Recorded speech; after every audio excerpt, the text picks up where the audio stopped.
ஜெர்மனியில் உள்ள பெடரல் நெடுஞ்சாலை B12 நடந்த ஒரு பயங்கரமான வீதி விபத்தில் முனிச்சை சேர்ந்த ஒரு குடும்பத்தினர் உயிரிழந்துள்ளனர். இந்த விபத்து சனிக்கிழமை அதிகாலை ஆல்டோட்டிங் மாவட்டத்தில் நிகழ்ந்தது.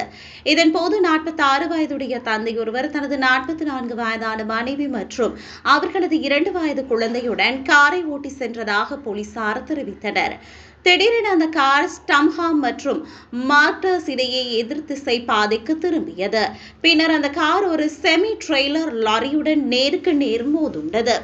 இதன்போது காருக்குள் இருந்த 3 பேரும் சம்பவ இடத்தில் உயிரிழந்தனர். லாரி ஓட்டுநருக்கு உடல் ரீதியாக எந்த காயமும் ஏற்படவில்லை என்ற போதிலும் அவர் அதிர்ச்சிக்கு உள்ளாகினார். இதேவேளை விபத்து நடந்த இடத்திற்கு அவசர மீட்பு குழுக்கள் விரைந்து வந்தன. மேலும் இதன்போது நெடுஞ்சாலை தற்காலிகமாக மூடப்பட்டது.